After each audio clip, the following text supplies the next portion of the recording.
माननीय सदस्य राजकुमार सांगवान जी। राजकुमार जी 2 मिनट। माननीय राजकुमार जी।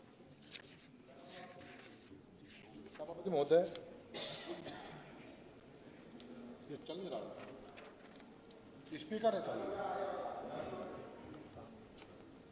धन्यवाद स्पीकर महोदय। विमानन वस्तु के हितों की सुरक्षा विधेयक 2025 पर चर्चा करने का अवसर आपने मुझे प्रदान किया। यह विधेयक भारतीय विमानन क्षेत्र के लिए एक महत्वपूर्ण कदम साबित होने जा रहा है और मैं इस विधेयक का समर्थन करता हूं। यह विधेयक विमानों और उनसे संबंधित उपकरणों की सुरक्षा और सुरक्षा संबंधी अधिकारों की रक्षा करने के लिए लाया गया है। विमानन उद्योग आज विश्व के सबसे तेजी से बढ़ते क्षेत्रों में से एक है और इसे और अधिक सुरक्षित, व्यवस्थित और स्थिर बनाने के लिए हमें ऐसे कानूनी ढांचे की आवश्यकता है जो विमानों और उनके संबंधित उपकरणों की सुरक्षा सुनिश्चित कर सके। हम देख रहे हैं कि भारतीय विमानन उद्योग पिछले कुछ वर्षों से तेजी से बढ़ा है।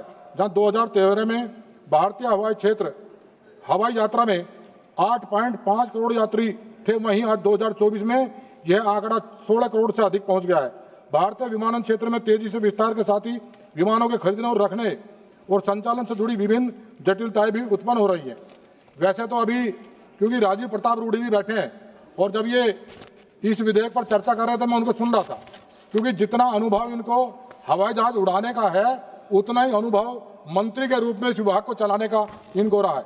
और इन्होंने बहुत सारी बातें रखी हैं कि कैसे हम हवाई क्षेत्र को अपने को और सशक्त मजबूत बनाए और कैसे जो आदरणीय नरेंद्र मोदी जी का सपना है, जो उनकी सोच है, जो उनके विचार हैं कि हवाई चप्पल वाला भी और हवाई जहाज से यात्रा करे, उस पर चर्चा उन्होंने की। लेकिन बात करते करते अंत में पटना पहुंच गए कि पटना का जो हवाई अड्डा है बस वो बड़ा मजबूत हो जाए, जबकि हमारे देश के बड़े बड़े शहर जो काफी उद्योग नगरी भी है और वैसे भी जो क्रांति धरा भी है, उनके जो हवाई यात्रा से नहीं जुड़े, हवाई सेवाओं से नहीं जुड़े, उनकी चर्चा बहुत जरूरी थी। मैं इसलिए आपका ध्यान, आपके माध्यम से माननीय मंत्री जी का ध्यान, मेरठ क्रांति की धरा है, क्रांति की भूमि, जो 1857 का प्रथम स्वतंत्रता संग्राम जो पहला हुआ, अंग्रेजी हुकूमत को चुनौती देने का काम मेरठ से हुआ, वो क्रांति धरा है। भारत रत्न पूर्व प्रधानमंत्री स्वर्गीय चौधरी चरण सिंह जी जो भारत के प्रधानमंत्री रहे और अभी भारत सरकार ने उनको भारत रत्न से सम्मानित किया, उनकी जन्मभूमि और उनकी कर्म भूमि है और वहां पर हवाई पट्टी तो है, लेकिन वहां से अभी कोई वायुयान चलने का काम नहीं हो रहा है। और मैं इसलिए भी कह रहा हूं कि वो इतना महत्वपूर्ण स्थान मेरठ उद्योग नगरी है, खेल उद्योग नगरी, अंतर्राष्ट्रीय स्तर पर जो अंतर्राष्ट्रीय खिलाड़ी जो क्रिकेट के हैं, चाहे पूरी दुनिया के कहीं के खिलाड़ी हों, जब देश में और दुनिया में कहीं भी अंतर्राष्ट्रीय मैच होते हैं तो मेरठ के बने बैट से वो खिलाड़ी उस मैदान में खेलने का काम करते हैं। धन्यवाद। वहां पर हमारा आप समाप्त कीजिए। धन्यवाद। जो बैंड बाजा उद्योग, बस 2 मिनट में बात खत्म करूंगा। 2 मिनट नहीं, 2 मिनट में 2 मिनट ही दिया था। नहीं हुआ, एक और मुझे 2 मिनट देता आप। 3 मिनट बैंड बाजा उद्योग जो पूरे दुनिया में जो वहां के वाद्य उपकरण वहां पे जाते हैं, वहां हवाई पट्टी नहीं है, रैपिड रेल है, मेट्रो रेल है।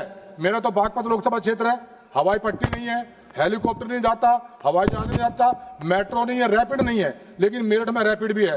हवाई पट्टी का विस्तार करने का मैं आग्रह आदरणीय मंत्री जी यहाँ बैठे, मुझे भरोसा है, ऊर्जावान मंत्री हैं और जब से मंत्री बने हैं ये जो हमारा विभाग है बड़ा मजबूती से ये सशक्त बनता जा रहा है। मुझे भरोसा है कि मेरठ की जो हवाई पट्टी है वहां से हवाई जहाज उड़ेंगे, अंतर्राष्ट्रीय स्तर पर जो खिलाड़ी मेरठ में आएंगे उनको उसका अवसर मिलेगा।